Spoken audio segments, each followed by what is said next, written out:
Terima kasih Anda masih bersama saya, Sofi Syarif, di Sapa Indonesia Malam. Saudara, bagaimana mengenali potensi bencana di zona megatrust Jawa pasca gempa magnitudo 6,6 yang terjadi di Banten hingga terasa sampai ke Jakarta? Langkah mitigasi apa yang perlu disiapkan untuk meminimalisasi dampak yang ditimbulkan? Saya akan berbincang dengan Kepala BMKG Dwi Korita Karnawati. Selamat malam, Bu Dwi Korita. Selamat malam, Mbak. Serta Assalamualaikum warahmatullahi wabarakatuh. Waalaikumsalam warahmatullahi wabarakatuh. Sudah bergabung pula dosen teknik geologi Fakultas Ilmu dan Teknologi Kebumian FITB Institut Teknologi Bandung, Astika Pamumpuni. Selamat malam Pak Astika. Selamat malam Mbak.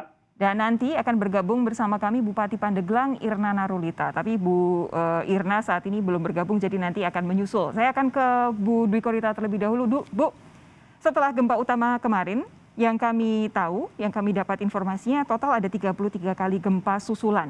Nah, bolehkah Ibu menjelaskan kepada kami dengan bahasa yang paling awam supaya kami semua bisa paham apa yang sebenarnya terjadi kok gempa susulan sampai ada 33 kali? Iya, jadi setiap terjadinya pelepasan energi saat terjadi pergerakan tumbukan lempeng, di situ karena energi yang ini cukup besar, kemarin adalah 6,6, nah masih ada proses untuk penstabilan kembali. Begitu bergerak, ini kan tidak langsung, jadi ada fase untuk menuju ke equilibrium, kestabilan. Nah di situ ada sisa-sisa energi yang masih terlepas. Ya ibaratnya kalau manusia habis kerja keras ini ya, itu kan tidak langsung energinya habis. Masih ada yang terlepas. Misalnya habis lari kencang, ini masih terengah-engah. Nah, terengah-engah itulah yang dalam sistem gempa bumi ini yang dimanifestasikan dalam bentuk gempa-gempa susulan. Yang energinya mestinya semakin lemah. Dan ini memang kami mencatat magnitudonya, kekuatannya juga semakin kecil.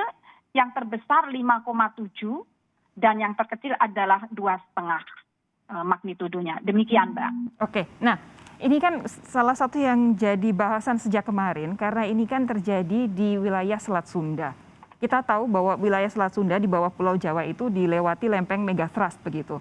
Artinya kalau setiap ada gempa di sana, orang pada deg-degan. Karena jangan-jangan ini bakalan jadi gempa yang kekuatannya cukup besar. Karena selama ini kan selalu dianggap kalau lempeng megatrust itu terjadi gempa biasanya dianggapnya akan magnitudonya besar. Nah, bagaimana cara masyarakat bisa memahami hal itu supaya waspada, tapi juga tidak ketakutan? Iya, kami caranya adalah dengan terus mengedukasi dan mensosialisasikan fenomena kegempaan di selatan ini ya, Pulau Jawa atau di Selat Sunda, dan juga bagaimana megatrust tersebut. Nah, jadi sebetulnya kejadian kemarin itu bukan megatrust ya, namun memang dikhawatirkan ada efek yang dapat memicu pergerakan yang megatrust tadi. Sehingga cara menyampaikan ke masyarakat, mungkin bagi masyarakat yang penting adalah gempa apapun itu ya harus diwaspadai. Nah, khususnya untuk megatrust itu yang dikhawatirkan kekuatannya dapat mencapai 8,7 atau bahkan 9. Nah, bayangannya 8,7 atau 9 itu misalnya di Banda Aceh. Sehingga kita harus waktu tsunami ya? Ya, dan memicu tsunami, ya betul. Nah, itu yang terutama yang harus diwaspadai. Sehingga harus menyiapkan bagaimana sistem infrastruktur yang tahan gempa. Jalur-jalur evakuasi, tempat-tempat perlindungan, tempat-tempat shelter, itu perlu disiapkan. Bangunan-bangunan rumah kita ini juga perlu dipastikan sudah dibangun sesuai dengan misalnya tulangan. Biasanya itu sering yang roboh itu di pojok-pojok itu tidak ada tulangannya. Jadi membangunnya sesuai dengan pedoman bangunan di daerah rawan gempa bumi. Jadi yang penting adalah persiapan. Tidak mempeributkan ini megatrust atau bukan.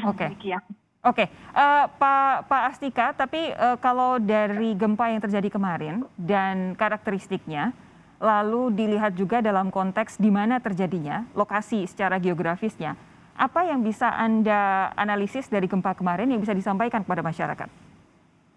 Ya, jadi kalau kita lihat kejadiannya, memang posisinya itu berada di zona subduksi dan dia mungkin di agak transisi dengan bagian yang agak dalam. Jadi kalau BMKG memang masih dimasukkan sebagai bagian yang dangkal begitu ya.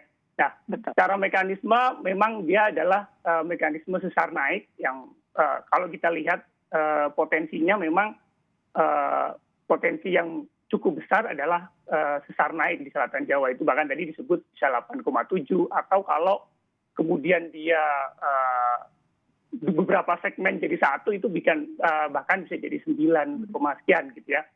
Kalau nggak salah ini juga yang sempat heboh gitu ya beberapa tahun yang lalu ketika dinyatakan ada potensi tsunami sekian meter dulu beberapa tahun yang lalu kalau nggak salah. Jadi secara posisi gempa ini memang berada di zona itu dan dikhawatirkan tadi ya kemudian bisa memicu yang selanjutnya atau seperti apa. Tetapi yang jelas seperti yang disampaikan Bu Dwi Korita, saya sangat setuju bahwa potensi itu kita sudah tahu sebenarnya gitu kan.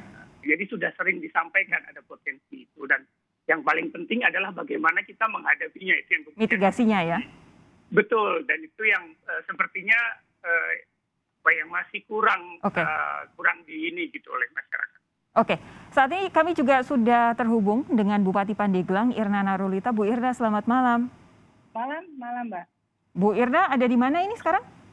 Saya baru saja selesai dari lapangan dan masih ada Kepala BNPB di ruangan pendopo karena kami baru saja dari Sumur, Kecamatan Sumur yang pusat terjadinya gempa di sana. Boleh kami diberitahu Bu kondisi terkini dari area Sumur di Pandeglang itu seperti apa?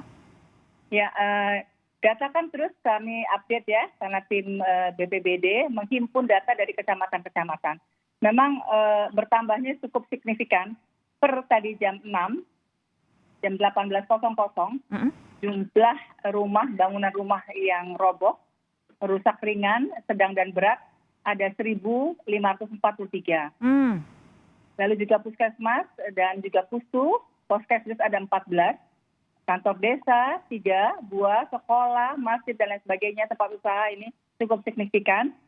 Sehingga kami juga perlu menyampaikan kepada khalayak untuk tetap hati-hati tapi tetap waspada, tenang karena ada tadi berita-berita megatrust tadi yang disampaikan Ibu Dwi Korita. Bu Dwi Korita terima kasih selalu memberikan informasi kepada saya di WhatsApp. Tiap hari beliau rajin. Terima kasih Ibu Irna. Cuaca dan lain sebagainya. Saya juga tadi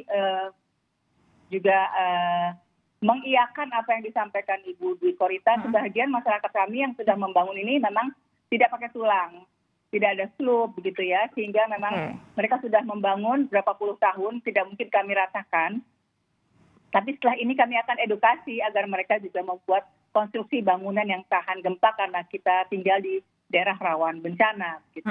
Dan juga masyarakat kami tadinya ada 200 yang mengungsi, itu juga karena kebanyakan trauma.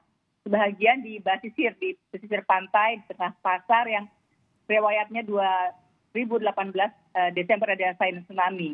Karena mereka takut ada gempa susulan dan takut adanya gelombang tsunami, mereka memang mengungsi di hunian tetap yang baru saja kami bangun bantuan dari BNPB pemerintah pusat.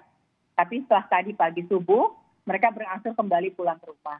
Yang rumahnya rusak pun, subuh saya mengingatkan juga apa yang disampaikan Bu Dwi Korita untuk tidak menempati lagi rumah yang sementara ini memang dalam kondisi yang tidak layak begitu. Tapi mereka tidak mau di tempat pengungsian. Mereka tetap ingin tinggal di rumah kerabatnya, orang tuanya. Kami tidak bisa memaksa.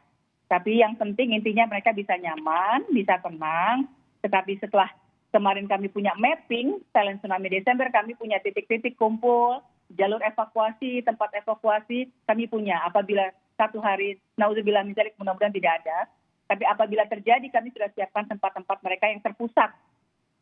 Sementara kami sudah pasang tenda-tenda, dibantu oleh TNI Polri, terima kasih TNI Polri, relawan juga banyak, ACT sudah mulai masuk membantu kami, dan kami juga berharap mereka bisa tenang, dan untuk distribusi logistik makanan, kasur, lipat, peralatan dapur kami sudah hantarkan barang-barang tersebut dan dipusatkan di kecamatan yang diatur oleh Pak Camat dan Kepala Desa.